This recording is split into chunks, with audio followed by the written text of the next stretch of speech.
Baik, pada hari ini kita akan membahas mengenai chapter 5, yaitu statement of cash flow.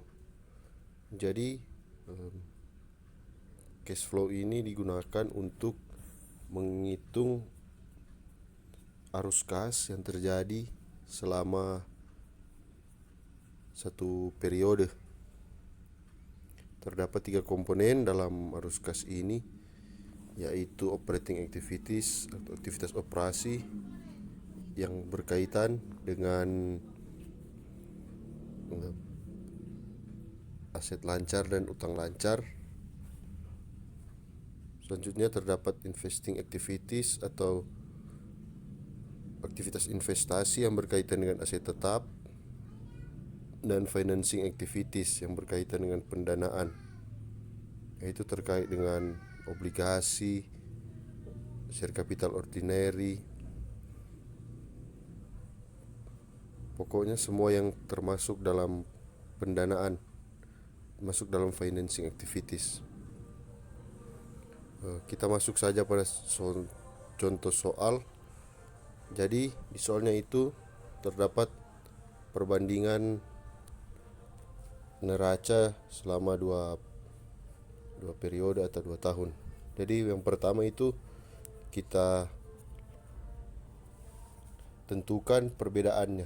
Terus ditentukan juga perbedaannya itu antara tahun dasar dan tahun sekarang itu naik atau turun.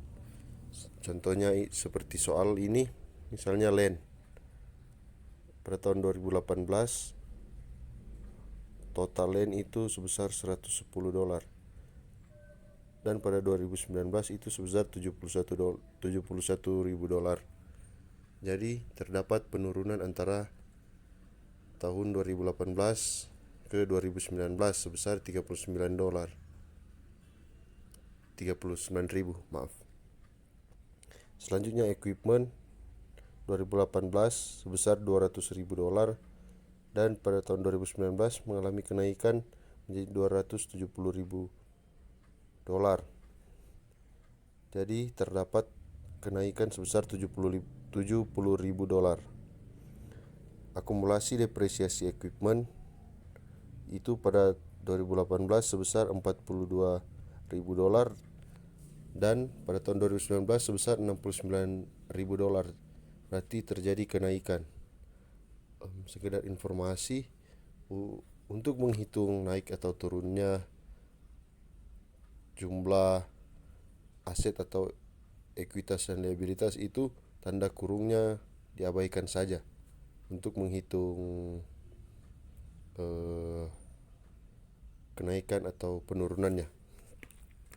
Selanjutnya inventory pada tahun 2018 itu sebesar $189.000, dan pada tahun 2019 sebesar $180.000. Berarti ada penurunan sebesar $9.000. Selanjutnya accounts receivable atau piutang pada tahun 2018 sebesar $66.000, dan pada tahun 2019 sebesar $82.000. Berarti ada kenaikan sebesar $16.000. Cash pada tahun 2018 sebesar $22.000, dan pada tahun 2019 sebesar $63.000. Terjadi kenaikan sebesar $41.000. Maaf, yang di slide itu salah. Jadi kenaikannya bukan penurunan. Selanjutnya share capital ordinary pada tahun 2018 itu sebesar $164.000, dan pada tahun 2019 sebesar $214.000. Berarti terjadi kenaikan sebesar $50.000. Selanjutnya return earnings atau laba ditahan pada tahun 2018 sebesar $134.000, dan pada tahun 2019 itu menjadi $199.000. Berarti terjadi kenaikan sebesar $65.000. Bonds payable pada tahun 2018 sebesar 200.000 dolar dan terjadi kenaikan sebesar 150, terjadi penurunan sebesar 50.000 dolar, sehingga pada tahun 2019 itu bonds payable 150.000 dolar. Accounts payable pada tahun 2018 sebesar 47.000 dolar dan pada tahun 2019 34.000 dolar. Berarti terdapat penurunan sebesar 13.000 dolar. Untuk tambahannya, data tambahan yaitu net income atau laba bersih tahun 2019 adalah 105.000 dolar dan cash dividend sebesar 40.000 dolar. Jadi sebelum saya lanjut, untuk cash flow ini terdapat dua metode, yaitu metode indirect method dan direct method, atau metode langsung dan tidak langsung. Pada intermediate 1 atau akuntansi keuangan 1 ini, kita hanya membahas mengenai indirect method atau metode tidak langsung. Jadi untuk metode directnya atau metode langsungnya nanti intermediate 2 chapter 23 di bukunya kalian. Ada alasannya kenapa metode direct ini belum diajarkan pada intermediate 1. Oke, kita lanjut. Jadi berdasarkan data tersebut diminta untuk menghitung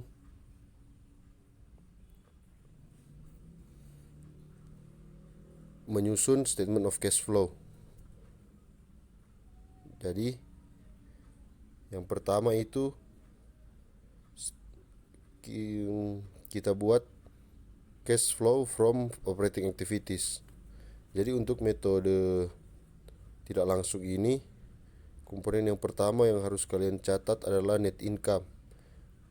Di soalnya net income sudah dijelaskan, sudah tertera sebesar 105.000 dolar. Selanjutnya depreciation expense. Jadi depreciation expense ini kenapa sampai di depreciation expense masuk operating activities, terutama menambah operating activities bukan mengurangi. Jadi di laporan laba rugi atau income statement kan ada komponen depreciation expense, yaitu mengurangi pendapatan. Jadi artinya depreciation expense ini mengurangi juga cash, padahal depreciation expense ini sebenarnya tidak mengurangi kas yang kita pegang. Makanya depreciation expense ini harus ditambahkan dalam operating activities, karena depreciation expense ini termasuk pada bagian beban operasi juga. Depreciation expense atau amortization expense itu semua nanti jika ada datanya kalian wajib masukkan ke operating activities. Selanjutnya decrease in inventory atau penurunan inventory. Kan di soal tadi terdapat penurunan inventory sebesar 9.000. Jadi kalau aset lancar itu berkurang, maka berarti menambah kas. Logikanya seperti ini. Misalnya kita kan punya persediaan misalnya sebesar 5.000 pada tahun 2018. Pada tahun 2019 itu persediaannya kita sudah naik menjadi 10.000. Itu berarti terdapat pembelian atau penambahan inventory. Artinya jika terdapat penambahan inventory berarti kasnya kita berkurang. otomatis kalau terjadi pembelian atau inventorinya kita bertambah, berarti kita mengeluarkan uang untuk membeli. Seperti itu. Jadi jika terjadi penurunan inventory atau aset lancar, berarti terjadi penambahan kas. Seperti itu. Misalnya inventorinya kita jual, berarti inventorinya berkurang, maka dapat uang. Jadi misalnya jurnalnya seperti kas pada inventory, berarti inventorinya berkurang, kasnya kita bertambah. Sebaliknya, jika terjadi kenaikan pada arus aset lancar, berarti terjadi penurunan kas. Oleh karena itu, selanjutnya increase in account receivable. Di soal kan dibilang account receivable itu naik sebesar 16.000, berarti terjadi pengurangan kas sebesar 16.000. Selanjutnya decrease in accounts payable sebesar 13.000.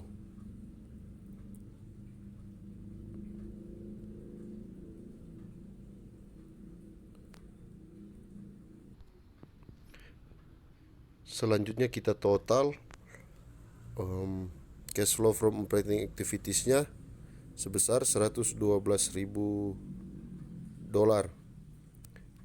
Jadi kenapa keterangannya net cash flow provided by operating activities? Karena kan total aktivitas operasinya positif, berarti arus kas yang tersedia dari aktivitas operasi. Kalau misalnya operating activities-nya negatif, itu berarti net cash flow use, berarti digunakan dari aktivitas operasi. Maaf, yang di soal itu ada kesalahan. Bonds payable itu tidak ada ya.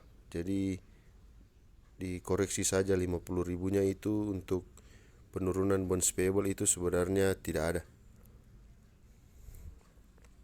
Selanjutnya bagian yang kedua, cash flow from investing activities, yaitu berkaitan dengan aset tetap, pembelian atau penjualan aset tetap. Jadi di sini kan seperti yang kita lihat, landnya itu terjadi penurunan sebesar 39.000 dolar. Itu berarti kan kalau tanahnya kita berkurang, berarti tanahnya itu dijual. Jadi itu menambah kasnya kita karena kita menjual tanah, menjual aset dan mendapat uang. Berarti untuk penurunan tanah ini jurnal akunnya sale of land sebesar 39.000 positif. Terus equipment atau peralatan terjadi peningkatan sebesar 70.000 dolar. Ini kan berarti terjadi pembelian yang menyebabkan kas kita berkurang sebesar 70.000, berarti purchase of equipment ini mengurangi arus kas. Jadi net cash flow used by investing activity sebesar 31.000 dolar minus. Karena kata use itu berarti menandakan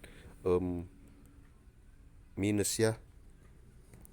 Selanjutnya net cash flow used by cash flow from financing activities, yaitu berkaitan dengan pendanaan.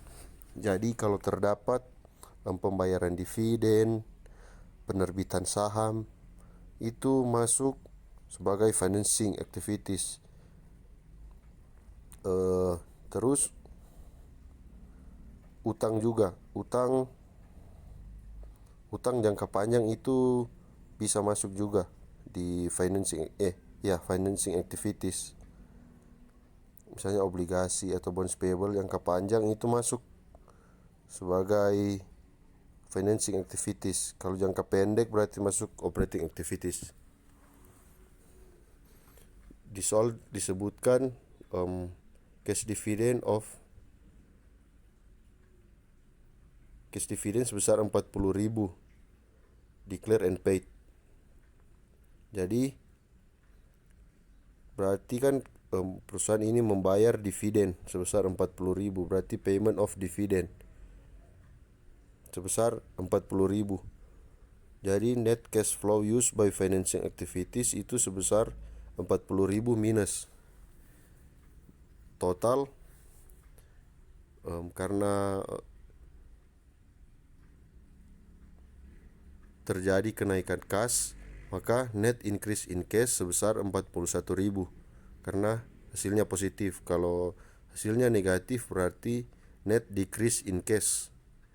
Selanjutnya ditambah dengan beginning cash balance atau cash pada awal atau cash pada tahun dasar, yaitu sebesar 22.000. Maka total yang diperoleh sebesar ending cash balance sebesar $63.000. Jadi setelah kalian selesai menyusun, kalian harus cocokkan lagi apakah ending cash balance-nya itu sama dengan total cash pada soal pada tahun sekarang.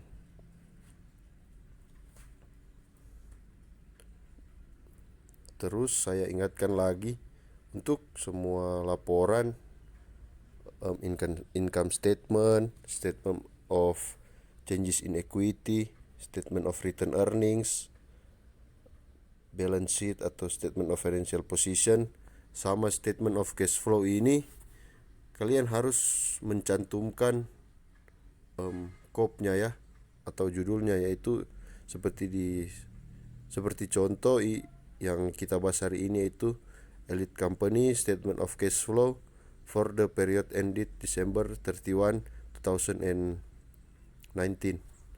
Jadi kalian harus cantumkan karena itu juga termasuk komponen penilaian saya. Apabila kalian tidak cantumkan, maka poinnya itu akan berkurang. Sekian materi saya hari ini. Apabila ada yang ingin ditanyakan, bisa chat saja di grup WhatsApp. Terima kasih.